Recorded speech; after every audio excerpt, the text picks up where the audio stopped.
Hey guys, Gino Zero, how you doing? I hope all is well in YouTube land, whatever part of the world that you are in. Okay, I'm going to go out and onto the line and set some traps, and I'll show you guys the trap that the set that I am going to use. It's called a dirt hole, but we'll get into that when we get out there. I'll show you some things that I take with me while I'm going out. I got my little 22 rifle. It's a Ruger 10/22. I just strap it on the back because you never know what you're going to run across out there. Secondly, I take a chainsaw because, again, you never know what you're going to take, what you're going to run across. If you got, you know, I ain't been on that trail up there in a long time, so there may be trees and stuff that's down that's blocked away. So we always have this with us. Of course, we got our stakes, the ones that we flattened out with the rocket stove there. I got my little hatchet with me. That way, you know, if I need to do some small clearing around one of my sets. Got a hammer to drive with, got a little adze to dig, I've got a roll of wire. This is a heavy duty coated wire. You can find this in just any trapping section store. Of course, we got our traps. This is my bait. It's homemade bait. It's just leftover stuff that we've had from butchering and so on and so forth that we just kind of ground up and chopped up and toss it in here for bait. And in the white feed sack there, I've got peat moss. That way, it's really muddy right now, and I don't want to set my traps in mud. I'll dig it out a little bit, and then I'll bed it in peat moss and pack the peat moss and stuff in, and you'll see. And then also the feed sack, I can lay it down where I can kneel on to help keep some of my scent off of the set. No, I'm not going to be able to keep all of my scent totally off of it. There's no way you can do that.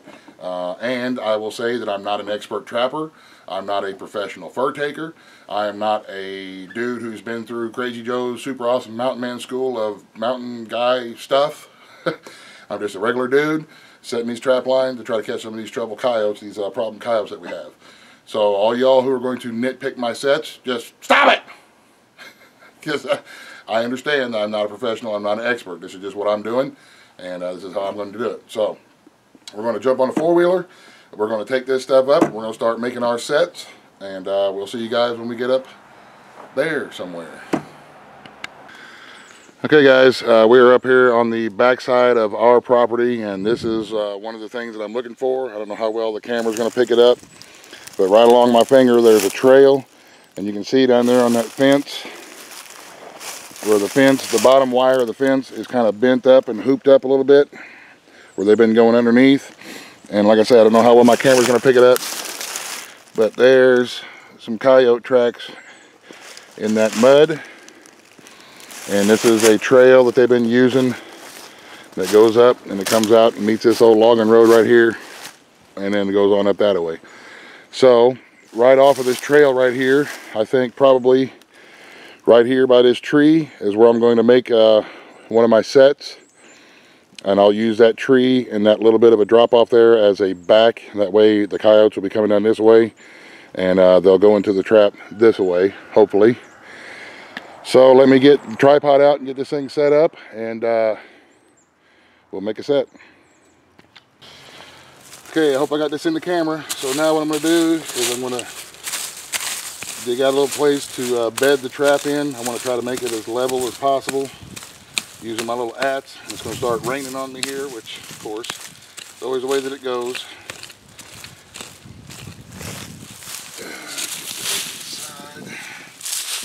Give yourself plenty of space when you're making your bed, because your trap needs to be level and solid. You don't want the trap to move at all. If it moves, then the animal is going to try to figure out what it is and dig it up. Never a good thing. That usually doesn't catch anything whenever they're dug up like that.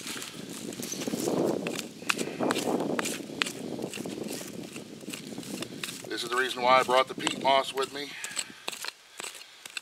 to help the bottom, the bed of the trap here, so I can level it out and pack it down real good and make it sit solid. Get this stuff here out of the way. All right. Now the next thing I'm going to do is I'm going to take my stake, and if you imagine an animal like this sticking his nose down, a coyote or a canine or something, you're going to be about 3 to 6 inches from the nose to the front paw. We're trying to catch a front paw. So about right here is where we're going to put our hole. We're just going to drive a stake in a little ways and then just waller it out real good. Waller it out real good so that we can make a hole for him to go. That's where we're going to put our bait, inside the deep hole. That way, as he's trying to get in there and look around and sniff around to see what's in the hole, then he'll get his front foot hung up here in the trap. That's the theory behind them. A lot of dudes do them different. This is how I do mine. I always try to put mine at an angle, at least a 45, sometimes a little bit more, like a 60-degree angle. Back down in here so that we can put our bait. Now, next thing we're going to do, make sure we got enough room here for our trap.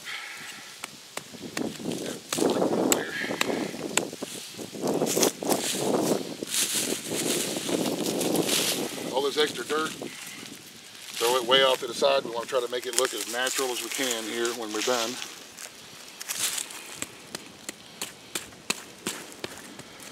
And this will take a little bit of time, but if we're able to trap out some of these coyotes, then the time will be worth it. And people have asked me, what am I going to do with the coyotes that I catch? We'll tan out the hides and make wall hangers and stuff like that for some friends of ours, or for me. We will take the carcass after we've skinned it, and we will cut the meat of it off, get the meat and stuff like that off, and boil it up just like we do all the other scraps for chicken food. And then that'll be about it. Don't know about the bones and stuff like that. I don't have anybody that's interested in bones. So,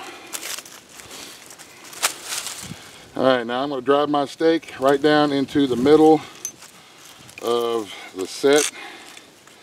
Hopefully I've given myself enough room. I'm just using a 2-foot piece of rebar that's been flattened at the end with a couple of washers. That'll be more than enough to hold the coyotes in place.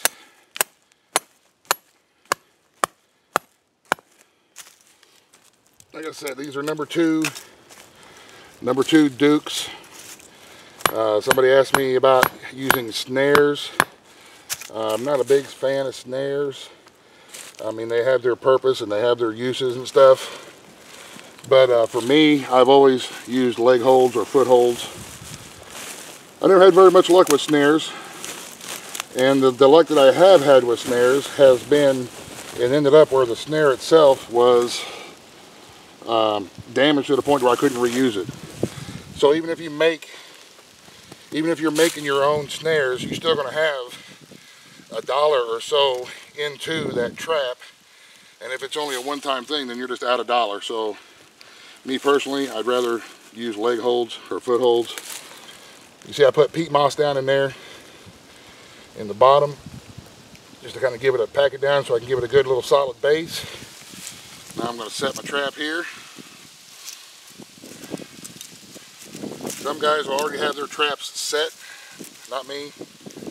I like to keep everything, you know, because I don't do this professionally. I'm not a, you know, an expert trapper. So a lot of guys do this as part of their living, and this is how they, you know, this is how they help to support their family.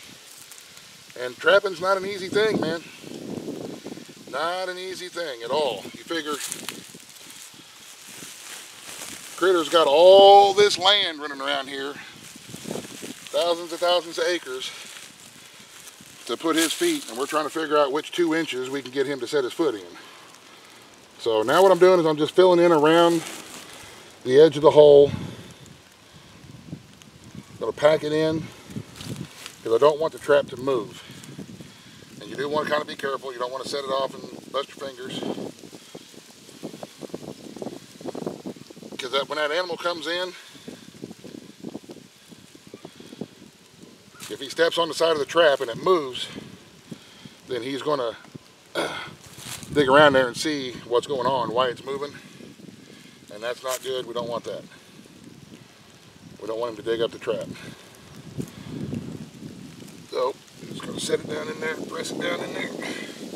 Pack that peat moss in around there. I'm not using any kind of a pan cover, just because it is peat moss and it squishes down real easy. And that trap will still fire. And the trap will fire, no problem. So, I've got it packed in there and set really good. Now I'm just going to put a light sprinkle of peat moss over the top of it. Just to camo it up a little bit. Yeah, like I said, that trap will still go off. Pack it down around the edge here.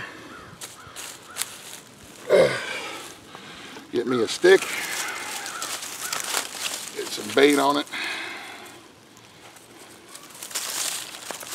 No, not that stick. This stick. There we go. Get my bait out. Like I say, the bait that I'm using is just a homemade bait. It's just stuff that we have left over from the butchering process and stuff like that. I don't have any kind of commercial baits or any of that kind of stuff, lures, and I'm just using what I have for this, and hopefully it's going to be all right. I'm going to take that. We're going to stuff that all the way down into the bottom of that hole as the bait. That way, hopefully, when the coyote comes up and sticks his nose way down in that hole there to get after the bait, we'll catch him on his front foot right here as he's trying to get to that bait there. And then I'll take a little bit more of my bait and just kind of stick it onto my stick here, get it all smelly up. A little bit of an attractant, and we'll just set that up here. That'll hopefully catch some more wind and put the smell into the air, and it'll be gone. Now I'm just going to rough up the edge around the grass here where I've made it. Take some of these leaves and sprinkle them around a little bit. Try to make it look as natural as I can. So like there wasn't a big fat dude that was here. And there we go. There is one dirt hole set to try to catch coyotes and a foothold trap. So I hope this helps. I hope it was all in the camera. I hope I don't have to redo it again. You guys, thank you very much for watching. Like I said, I'm not a professional, I'm just a dude. So have a great day. God bless. And Ian.